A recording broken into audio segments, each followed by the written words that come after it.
1 Coríntios capítulo 12, verso de número 12. Os irmãos que encontraram, digam amém. Meus irmãos, minhas irmãs, assim está escrito na palavra de Deus.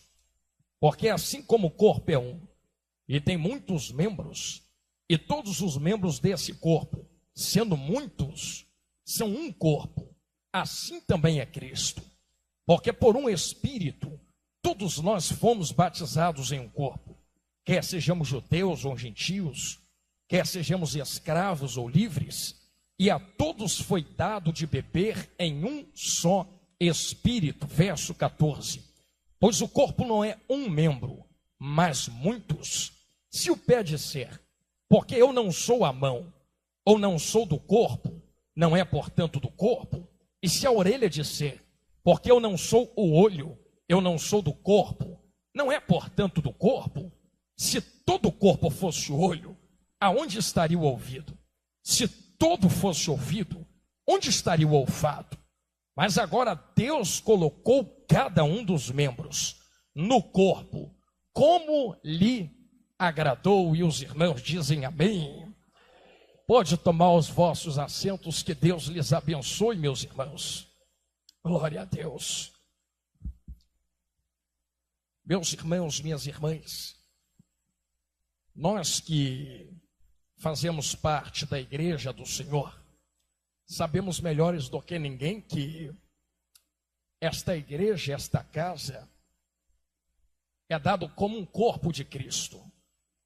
A saber, todos nós, enquanto parte deste corpo, somos alimentados pelo corpo. Mas nós que temos essa ciência, em saber que estamos conectados e ligados em corpo, sabendo como um corpo funciona, e sabendo como um corpo é alimentado, e como o corpo ordena os seus membros, nós podemos tirar algumas lições para nós esta noite, dentro desta palavra.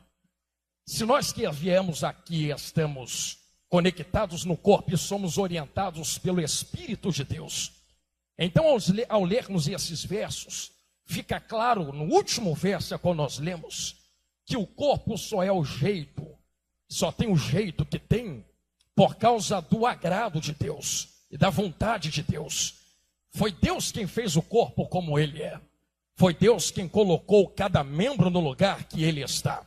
Afinal de contas, essa carta a qual foi lida esta noite nos traz uma confrontação muito clara. Aliás, se todos nós fôssemos iguais, então não haveria corpo. E é exatamente a diferença de cada um que faz a sustentação do corpo. Eu vou dar um exemplo muito simples.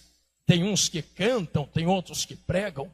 Tem alguns que dizem, eu não sei cantar nem pregar, mas sabem evangelizar. Tem aqueles que dizem, eu não tenho coragem para sair na rua a evangelizar, mas são aqueles que mais oram pelos outros que estão indo evangelizar.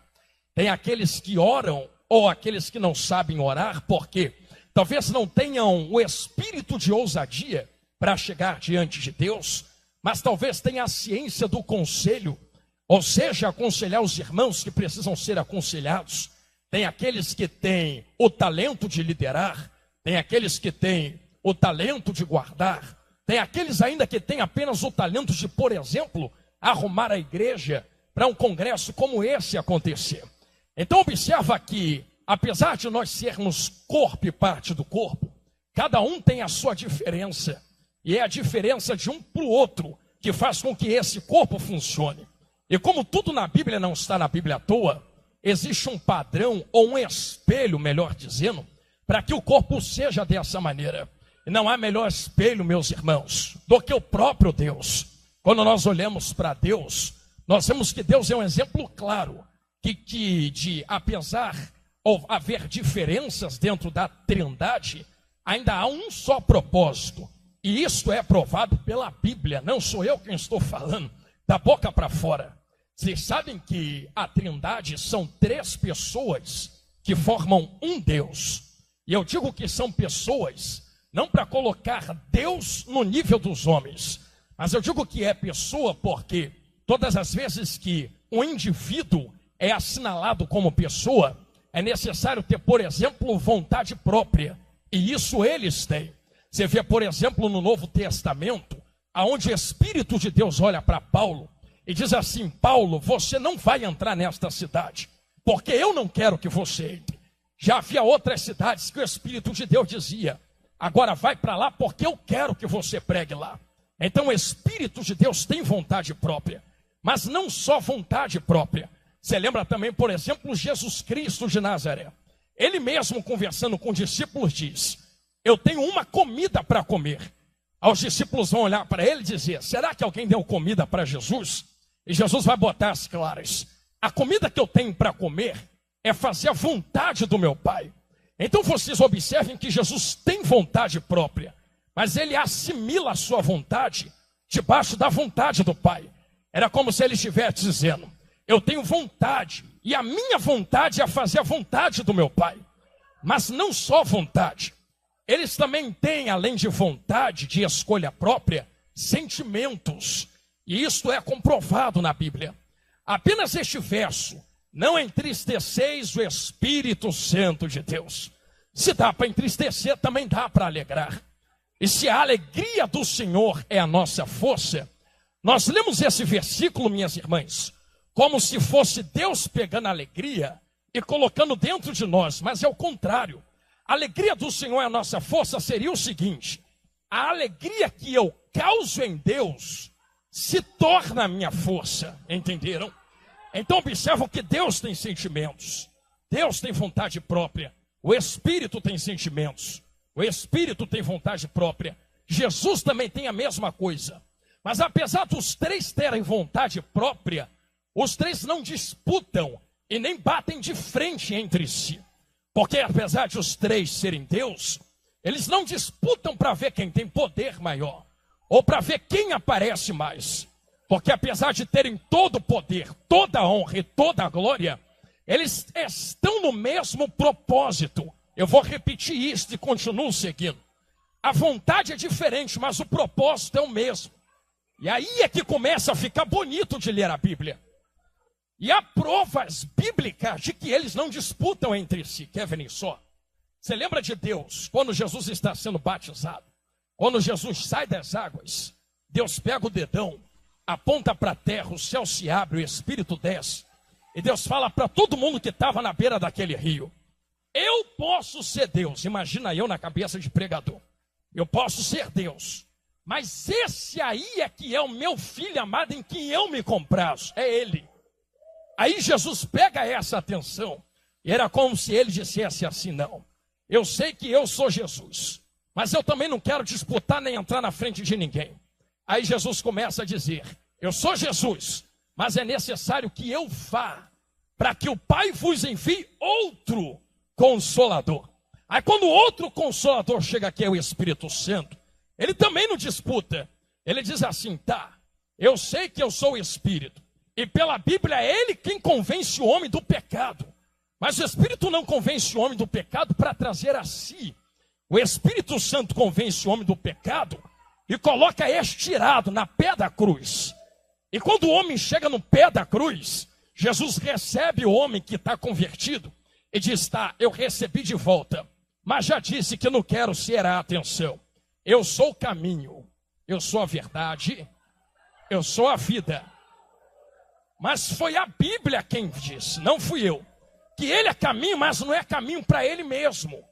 Não há outro nome dado aos homens pelo qual se possa chegar a quem?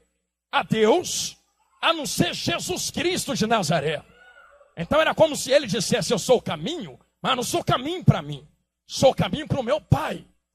Aí fica nesta, posso colocar de uma maneira, de um português claro, fica nessa linda beleza que parece uma dança.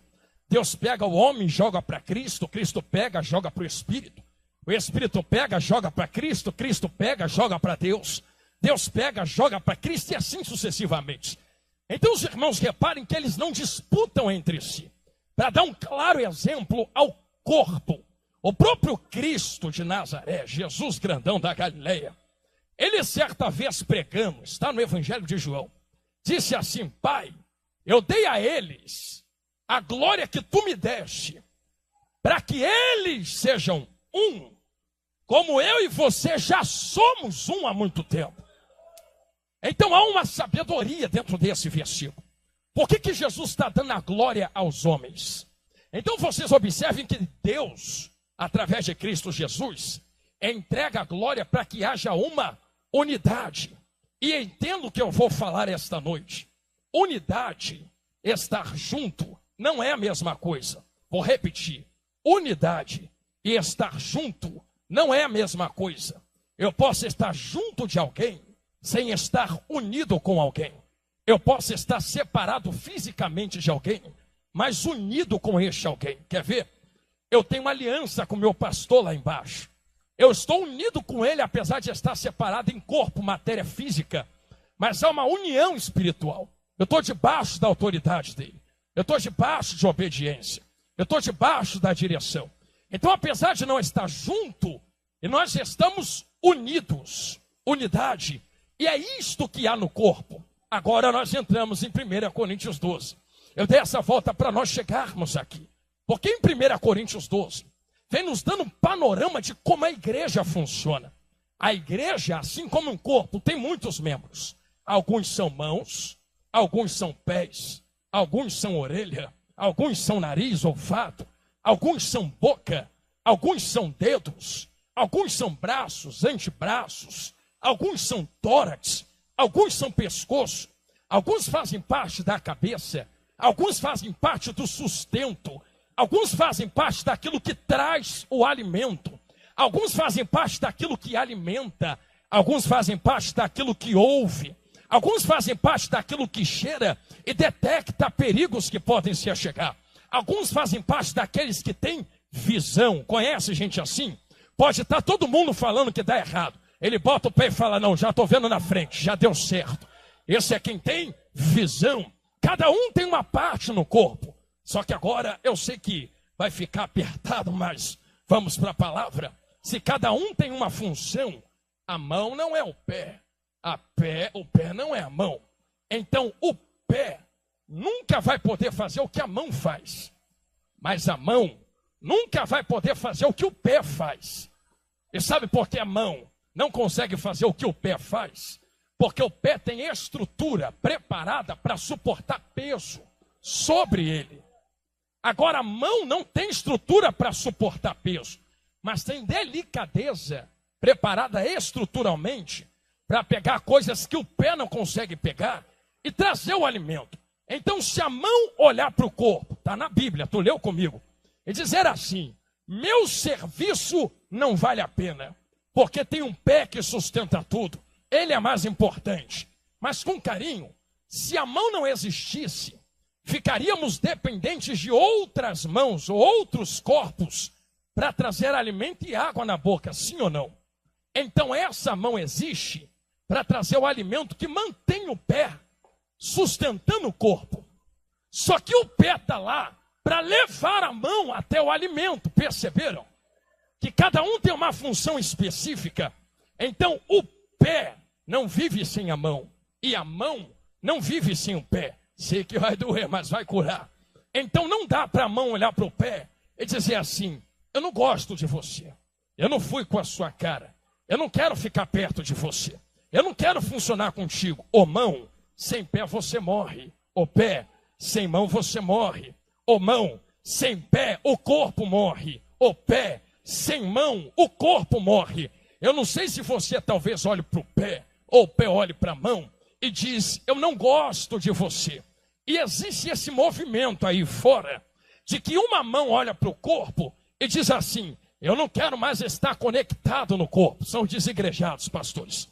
Dá para eu viver fora do corpo? Vocês acham mesmo? Aí a mão é cortada e existe uma clareza nesse pensamento. Uma mão cortada do corpo, o corpo deixa de ser corpo? Não. O corpo ainda tem vida, sim ou não? Sim. Então um corpo consegue viver sem estar conectado com uma mão. Ele vai dar um jeito. Nem que tem que adaptar o pé para fazer o serviço da mão. Mas e a mão consegue viver sem o corpo? Nem aqui, nem na China. Sabe por quê, varoas? Porque é o corpo quem alimenta a mão, não a mão quem alimenta o corpo. Então tem pessoas lá fora e até colocam e botam essa desculpa. é que dá para ser crente em casa, porque hoje tem internet. É só me alimentar através do YouTube. É só entrar no Instagram. É só entrar no Facebook. Tem vídeos de pregação lá.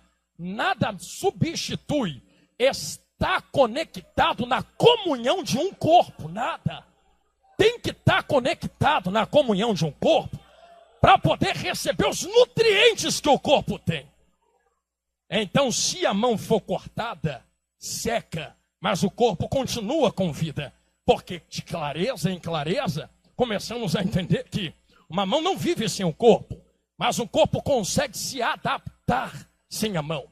Então a mão pode olhar para o corpo e dizer: eu não estou gostando muito deste corpo, do jeito que o corpo anda, o jeito que o corpo faz, o jeito que o corpo escolhe. Só que com carinho, com respeito, irmãos. Está vendo que, você leu comigo, está vendo que todo esse corpo é comandado por ordens. Está vendo a minha perna se mexer? Está vendo o meu braço se mexer? O meu corpo está parado em pé aqui.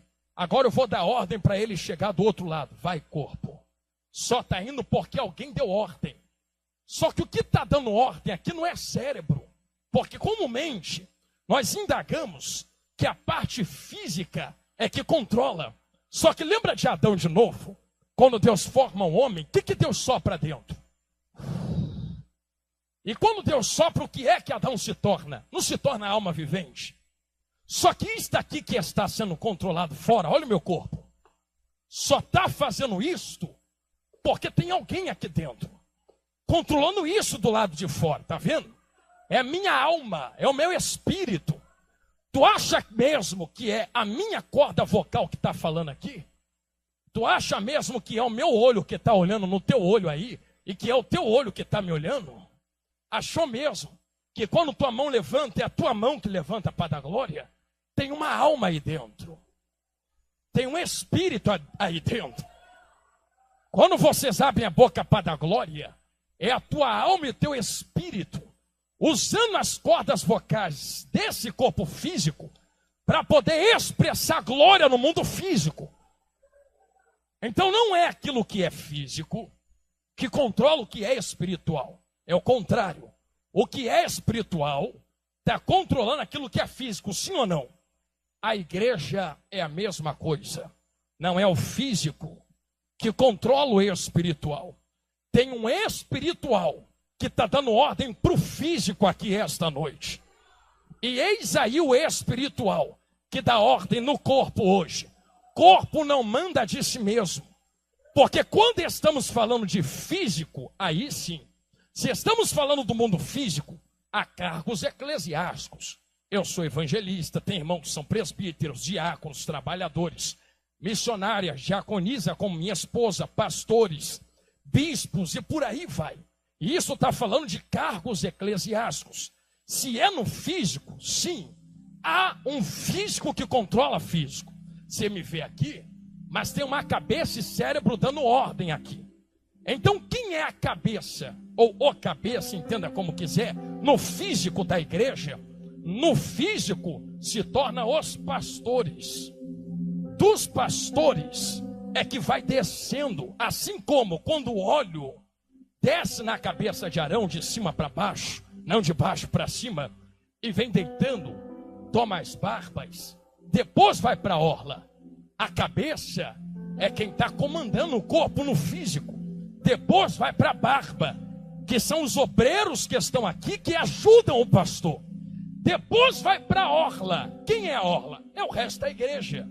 É quem vem ouvir, é quem vem dar glória, é quem vem tocar, é quem vem cantar, é quem vem visitar. Só que o olho só chega na orla porque passou pela barba. Só que só chega na barba porque antes desceu na cabeça. Só que isso é físico.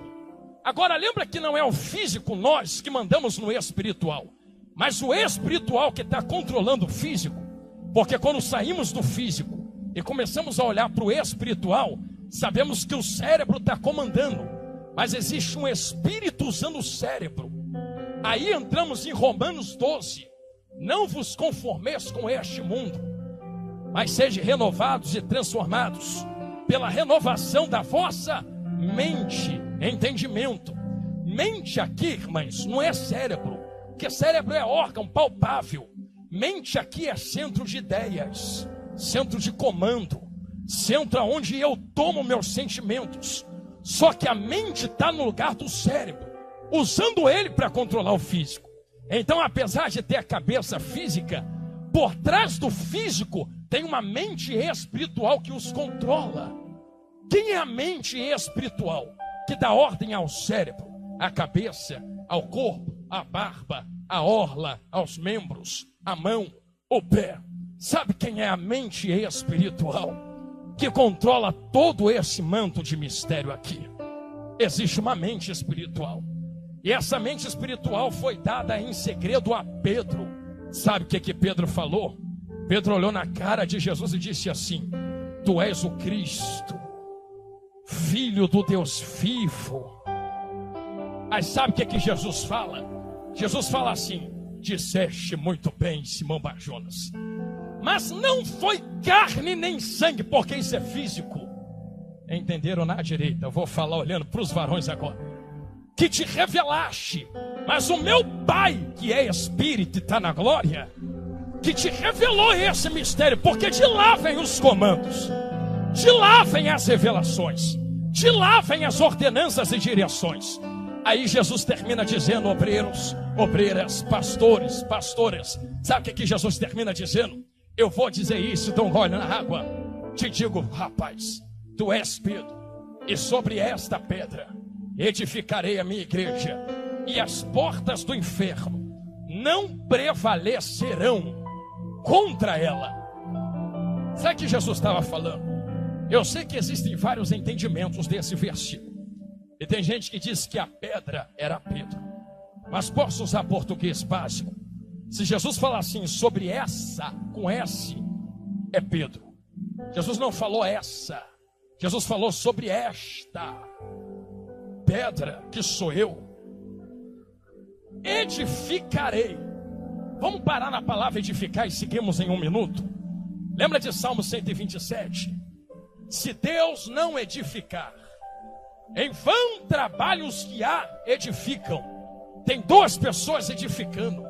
A primeira que edifica é Deus. A segunda que está trabalhando para edificar é alguém no mundo físico. Só que olha o que o salmista diz: em vão vai trabalhar no físico para edificar, se Deus antes não edificar de lá da glória. Porque edificação não é só física, edificação também é espiritual.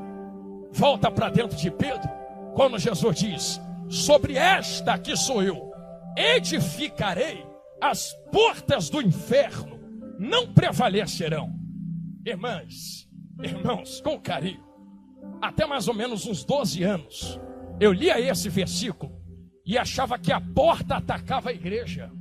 Eu dizia assim: se a porta não vai prevalecer, é porque a porta vai vir de escudo, lança, espada, capacete, couraça. Mas quando ela vier, nós estaremos preparados e ela não vai suportar a guerra. Só que ao contrário, você está observando a porta da igreja lá? Ela veio te atacar aqui em algum momento, sim ou não? Porque porta não é instrumento de ataque, porta é instrumento de defesa, para impedir quem está fora entrar para o lado de dentro. Então quando Jesus fala as portas do inferno não vão prevalecer, ele está dizendo: a porta do inferno está lá paradinha. Mas a ordem não é a porta vir para a igreja, não vai prevalecer, porque quando a igreja entender que tem algo muito maior do que a porta comandando ela, ela vai meter a mão na espada, a mão na lança, a mão no escudo, vestir capacete, botar a sandália, vestir a armadura, olhar para a porta e dizer: porta, se prepara, porque hoje eu estou declarando guerra contra o inferno.